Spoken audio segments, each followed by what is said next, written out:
Social media पर जैन समाज के सबसे लोकप्रिय जैन न्यूज़ चैनल महालक्ष्मी की ओर से चतुर्दशी का पावन दिन सुबह 8 बजे शुक्रवार का दिन बस पर्यूषण से 4 दिन की दूरी आपके पास सादर जय जिनेंद्र के साथ। कुछ मंदिरों में हो चुका है मंजन और कई जगह चल रही है तैयारी, इसलिए आज आपके पास लाए हैं 10 जरूरी मंजन कैसे करें, क्या ध्यान रखें, 10 जरूरी खास बात श्रद्धा के साथ, भक्ति के साथ, क्योंकि होती है कर्मों की निर्जरा साथ साथ। पहली बात, सबसे खास बात, मंजन प्रतिमाओं को एक प्रकार से हम मंजन जब करते हैं, रगड़ते हैं, धोते हैं, साफ करते हैं, तो यह समझिए जैसे हम अपनी बाहर के शरीर को तो रोज़ धोते हैं, आत्मा का जब कषाय से एक प्रकार से जो कलीमा है ना, उसे हटाने के लिए जिस तरह की सफाई करनी है, समझ लीजिए आप वह प्रतिमा की सफाई नहीं कर रहे, वह आप से महात्मा के ऊपर लगे कषायों की सफाई का तरीका है। श्रद्धा के साथ, भक्ति के साथ, नमन के साथ, पूरे वात्सल्य के साथ आपको प्रतिमाओं का मंजन करना होता है। भावना भाती होती है, हे भगवान मुझसे कोई अविनय हो जाए तो उसको हृदय से क्षमा कीजिएगा।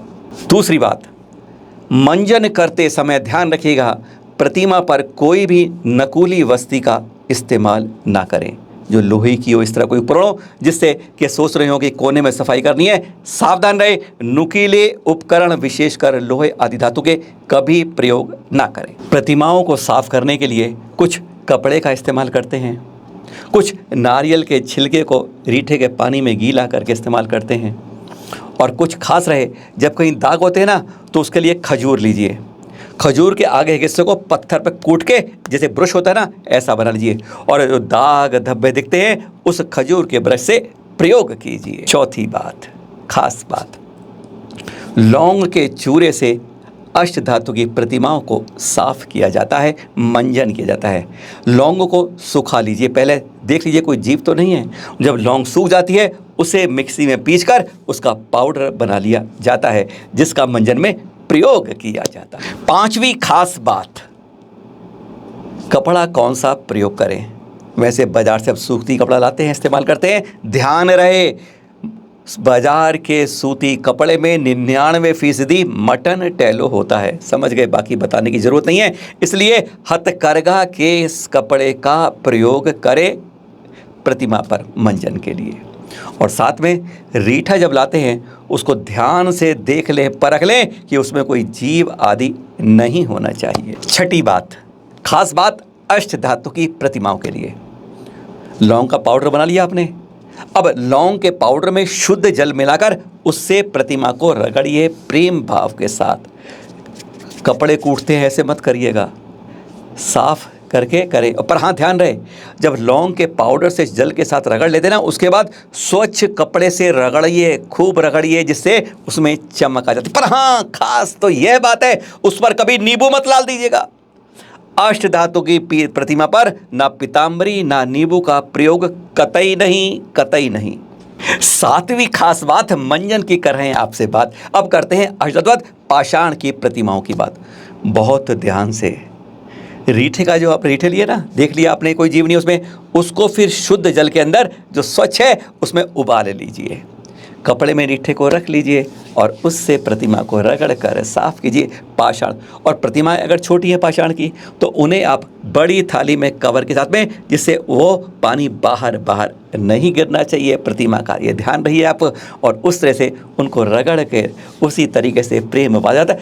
आराम से रगड़िएगा, प्रतिमा की गर्दन से कभी नहीं पकड़ते हैं, ध्यान रखिएगा। आठवीं बात, खास बात, अब आप कहेंगे हम कह रहे हैं कि स्टील की थालियाँ उसमें रख लें प्रतिमाओं को, पाषाण की को या कोई भी जिसे जल ना गिरे। अब मूल नायक प्रतिमाएं इतनी बड़ी प्रतिमाओं कैसे रखेंगे। हाँ आपकी बात सही है, उस जल कभी भी पैरों में नहीं आना चाहिए, ये ध्यान रखिएगा।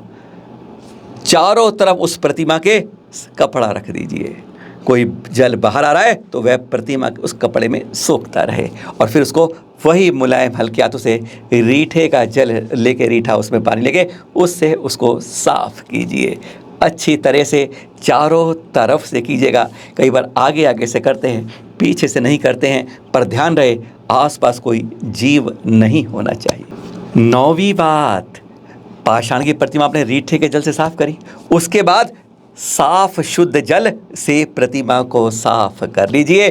खजूर का ब्रश बनाया था ना, उससे कहीं आपको लग रहा है कि दाग हैं, कोई धब्बे हैं, उससे रगड़ कर साफ कर लीजिएगा। और यह जल जाएगा कहाँ भी सोच सकते हैं आप। इस जल को किसी सूखे स्थान पर जहाँ कोई जीव ना हो वहाँ पर इसको डाल दीजिएगा। 10वीं खास बात, आखिरी बात, 10वीं टिप, रीठे से हो गया, पानी से हो गया। अब प्रतिमा को सूखने दीजिए एक साफ कपड़े से पोंछने के बाद।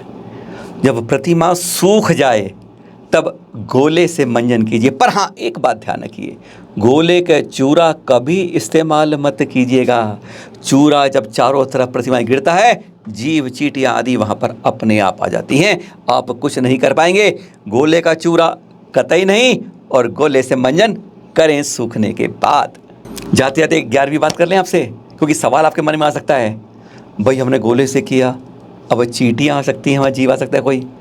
तो कपूर का चूरा प्रतिमा के मूल वेदी के चारों तरफ चक्र में लगा दीजिए, चींटी कोई जीव आएगा नहीं। यही है खास बात इस मंजन की। मंजन पर्यूषण से पहले हर मंदिर में करते हैं। और ध्यान रखिए, अभिषेक करने जाते हैं अगर मंदिर में, मंजन करने में जरूर सहयोग करिएगा। यह प्रतिमा की सफाई नहीं, अपने अंदर की कषायों की सफाई होती है। अपना आत्ममंथन होता है, आत्मचिंतन होता है। अरे गलनी होती है, कषाय खत्म होती है। यही तो, अरे रोज नहाते हो, शरीर पर सुगंध दुर्गंध हटाने के लिए लगाते हो, कई कई तरह के क्या क्या लगाते हो, आप लगाते होंगे, आपको मालूम होगा। लेकिन जब अंदर की सफाई करनी होती है तो उसका एक प्रकृति ने बताया है। आप प्रतिमा का मंजन करते हैं, समझ लिया आप आत्मा का अपमलिनता को हटा रहे हैं। मंजन करिएगा जरूर। क्या कहें आपसे, सादर हजूर, सादर जय जिनेंद्र। संकल्प जैनों का टूटे ना, अब कोई जैन तीर्थ छूटे ना। जैन तीर्थ संरक्षण के लिए जागरूकता फैलाएं, टुडे टी से पुरस्कार पाएं। भाग लेने वाले सभी प्रतियोगी जीतेंगे निःशुल्क गिफ्ट हैम्पर एवं प्रमाण पत्र भी। एक नहीं, दो नहीं, 3 तरीके से आप इसमें शामिल हो सकते हैं, पर एक जना एक ही में शामिल होगा। सबसे पहले, अगर आप में लिखने की क्षमता बहुत अच्छी है, अच्छे लेखक हैं, तो जैन तीर्थों को हम कैसे बचा सकते हैं, 1 पेज 1.5 पेज के अंदाजे के अंदर आपको सिर्फ उपाय लिखकर भेजने हैं इसके अंदर। और दूसरा, प्रखर वक्ता बनिए। विषय लेकिन हो जैन तीर्थ कैसे बचाएं।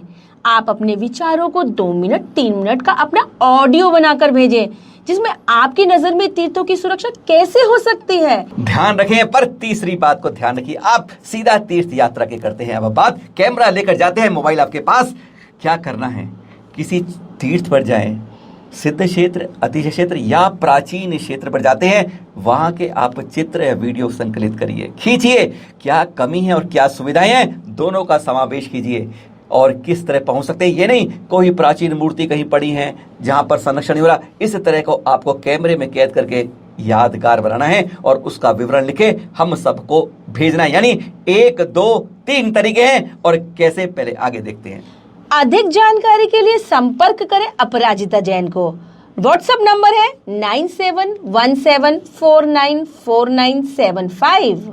ये तो नंबर हो गया व्हाट्सएप पर आपको भेजने के लिए, पर ध्यान रहे आप सबको इसके साथ कई नाम, पूरा पता, साथ में मोबाइल नंबर जरूर भेजना है। कई सज्जन नाम भेजना भूल जाते हैं, कभी कोई मोबाइल नंबर भूलना, पूरी चीजें भेजें। और इसके लिए सबसे सरल तरीका है जो ये देख रहे हैं आप, गूगल फॉर्म। अब इसको स्कैन करना है इस QR कोड से जो आप देख रहे हैं SMS स्क्रीन के ऊपर, इसको अपने मोबाइल से स्कैन करिए, आप सीधा ही गूगल फॉर्म पर पहुंच जाएंगे। नाम, पता, मोबाइल सब कुछ आपसे वे मांग लेगा, क्योंकि जब तक आप भरेंगे नहीं एंट्री होगी नहीं। इसी में आपको डिस्क्रिप्शन अपना आलेख भेजिए, आपने कोई चीज बनाई है या हमें कोई अटैचमेंट करनी है वह करिए और सबमिट कर दीजिए, और फिर आपको स्वीकार होने पर ID नंबर अपने आप मिल जाएगा। 3 सर्वश्रेष्ठ को मिलेगा टुडे टी की ओर से प्राइज। पहला 3100, दूसरा 2100 और तीसरा 1100 रुपए। इसके साथ सभी प्रतियोगियों को मिलेगा प्रमाण पत्र और निःशुल्क गिफ्ट हैम्पर। याद रहे, अंतिम तिथि भूलना मत, 31 अगस्त 2022। हर किसी को इनाम ही इनाम, घर बैठे, कोई खर्चा नहीं, सिर्फ मोबाइल से और या गूगल फॉर्म भर के आपको भेजना है। 3 तरीके फिर बता दें आपको, या तो आप अपना आलेख लिखकर भेजेंगे। गूगल फॉर्म पर क्लिक करेंगे क्यूआर कोड पर और उस पर भर कर भेज देंगे। पर एक बात ध्यान रहे कि आपकी प्रविष्टि एक ही बार मान्य होगी, दोबारा भरने पर कैंसिल हो जाएगी, इसलिए एक ही प्रविष्टि मान्य है। जी हाँ, इस नंबर पर या इस गूगल फॉर्म पर कभी और कुछ नहीं लिखें, केवल आवश्यक तो यार एक बार भेजिए। दूसरी प्रतियोगिता है ऑडियो के रूप में आपकी स्पीच, और तीसरी है आपका मोबाइल, आपका कैमरा जो जाएगा तीर्थों पर, अति क्षेत्रों पर खींच के लाएगा, पूरी जनता को बताएगा, और जो इसमें अच्छे अच्छे होंगे वह हम चैनल महालक्ष्मी पर दिखाएंगे भी पूरे जैन समाज को। याद रखिए, मिलना है हम सबको, क्योंकि संकल्प है हमारा, जैनों का कोई यह तीर्थ अब हमसे छूट ना जाए।